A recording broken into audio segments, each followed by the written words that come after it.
ఇప్పుడు railway budget అంటే కొత్త రైళ్లు ఏ రాష్ట్రానికి వస్తాయో అని సామాన్యులు ఎంపీలు కళ్ళు కాయలు కాచేలా ఎదురు చూసేవారు. కానీ 2014 తర్వాత మోదీ ప్రభుత్వం రైల్వే బడ్జెట్ను సాధారణ బడ్జెట్లో విలీనం చేసి ఆ సాంప్రదాయానికి చరమగీతం పాడింది. అయితే తాజాగా నిర్మలమ్మ ప్రవేశపెట్టిన బడ్జెట్లో రైల్వేలకు కేటాయించిన నిధులు, ప్రకటించిన హైస్పీడ్ కారిడార్లు ఇప్పుడు ఏపీ భవిష్యత్తును కొత్త పుంతలు తొక్కించబోతున్నాయి. దేశవ్యాప్తంగా కేంద్రం 7 హైస్పీడ్ రైల్ కారిడార్లను ప్రకటించగా అందులో 3 తెలుగు రాష్ట్రాల మీదుగా వెళ్తూ ఉండడం విశేషం.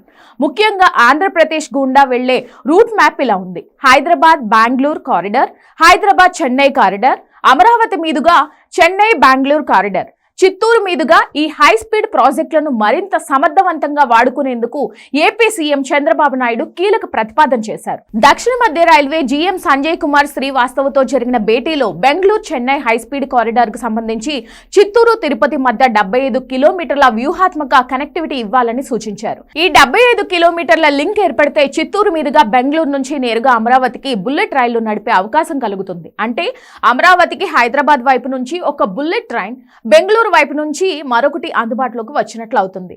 ఈ ప్రతిపాదనకు కేంద్రం కూడా సానుకూలంగా ఉన్నట్లుగా సమాచారం. ఎలివేటెడ్ కారిడార్లపై గంటకు 350 కిలోమీటర్ల వేగంతో దూసుకెళ్లే ఈ బుల్లెట్ రైళ్ల వల్ల ప్రయాణ సమయం భారీగా తగ్గనుంది. హైదరాబాద్ అమరావతి గంట లోపే, హైదరాబాద్ బెంగళూరు సుమారు 2 గంటలు, హైదరాబాద్ టు చెన్నై 2 గంటల 55 నిమిషాలు, బెంగళూరు టు చెన్నై 1 గంట 13 నిమిషాలు. కేంద్రం నిధులు, రాష్ట్ర ప్రభుత్వ వ్యూహాలు కల్పిస్తే ఏపీ అభివృద్ధి పదంలో బుల్లెట్ వేగంతో దూసుకెళ్లడం ఖాయంగా కనిపిస్తుంది.